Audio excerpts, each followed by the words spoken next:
Hello and welcome to this presentation. My name is Lance Keel. I am an MBA student at West Texas A&M University, and this is the presentation component of the special project for Seminar in Leadership Management 6345 for the fall 2021 semester. This project is a managerial behavior diary, which will analyze the call center operations manager at my previous employer.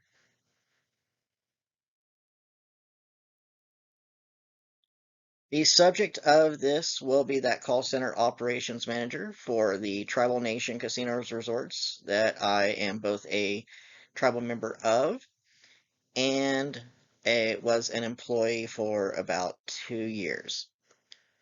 The method that I will use is an analysis of the behaviors and effectiveness based on my direct and indirect observations of the subject.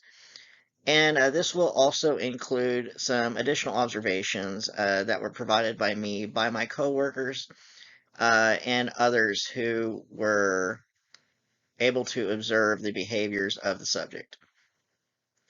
The period of the observations occurred approximately over a 2-year span while I was an employee at the call center, in which the subject was the operations manager during the entire period. The structure of this analysis will be separated into two phases. Phase one will be when the call center was located at our flagship resort.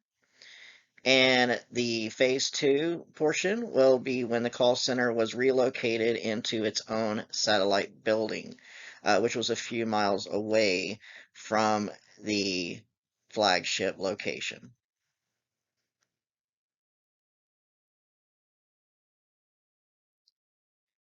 The overall role of the call center operations manager is actually pretty vast. There are a lot of responsibilities for the operations manager due to him being the second highest position in the call center department, only below the director.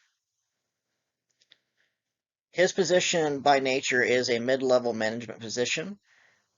He is essentially the leader of the call center and as such plays a very critical component to setting all of the standards and vision of the call center in regards to how everything is going to be done, what are the goals of the center, what are the needs of the casino resorts that we service, and what are the tribal and other business related needs that need to be addressed by the call center from staff up to the top management of the department.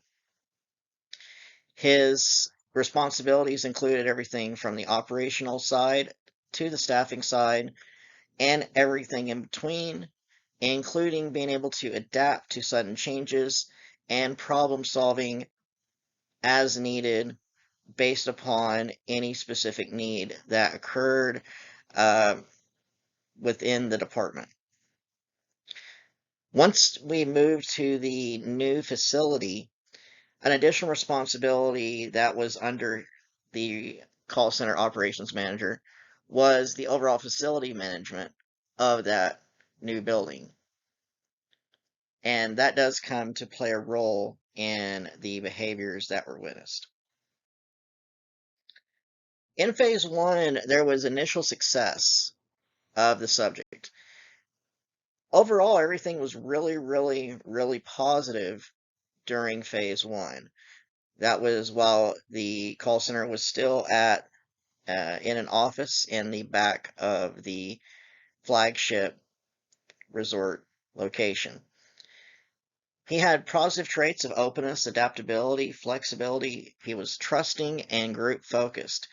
This created a very positive atmosphere within the department. His leadership skills were strong in all aspects of technical, human, and conceptual, which, based upon his mid-level management, matches the CATS model of what would be expected of that mid-manager role. His leadership approach was primarily delegative and team-based, even though he did use some additional strategies as needed and additional approaches as needed. But in general, he delegated most things to his subordinate managers, which overall did a very good job.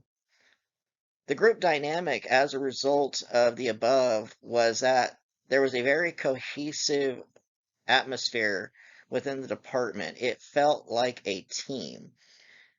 This cohesiveness actually resulted in very good communication, which was two-directional, two-way, high-value communication that seemed to benefit everybody within the department. The overall results during this phase was very high performance. Our department was actually the best department in most reviews within the casino resort and casino division of the tribal businesses. So overall, phase one was very, very positive, and that also resulted in very high morale and low turnover, which was very important. In phase two, unfortunately, behavioral changes by the operations manager resulted in multiple failures. His traits unfortunately changed to closed-minded, inflexibility, distrusting, and self-focused, which led to growing distrust within the department. His leadership skills became weak in all aspects of technical, human, and conceptual, and his leadership approach became very paternalistic, impoverished, and directive. But because of the impoverished nature, it was very ineffective and very low in skill because his directive was not able to be trusted because of the impoverished nature. The group dynamic became very fractured as a result of him selecting a favored in-group that resulted in extremely poor communication for the majority of the team, except for those in the in-group. But as a result of all of the above, low performance and low morale resulted, and the overall department suffered as a result. So the overall conclusions in regards to this analysis, which is explained much more in detail in my actual paper, was that the subject used a transactional approach when a transformational approach may have been more effective, especially due to all of the changes that occurred during phase two, which is explained in my paper. The subject abandoned effective behaviors from phase one for ineffective behaviors in phase two, and I still don't understand the reasoning behind those changes. That's something that only he would be able to explain.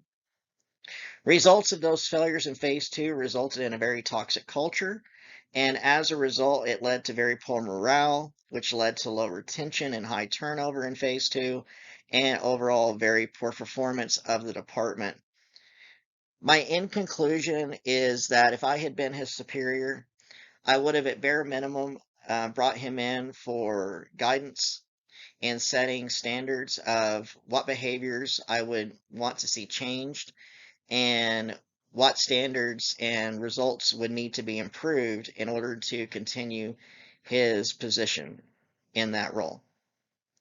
But based upon everything that I witnessed, including some discriminatory actions that are briefly touched on in my report, I would have actually terminated this manager, if permitted based upon the contract that may have been present, because his poor behaviors resulted in a drastic reduction in the overall performance of the department, which significantly reduced the benefit of the department to the tribe and to the casino and resort business as a whole. This concludes this presentation. Thank you for your time and have a great day, and hopefully you learned something from this presentation, which I learned a lot from doing this observation and report. Thank you very much.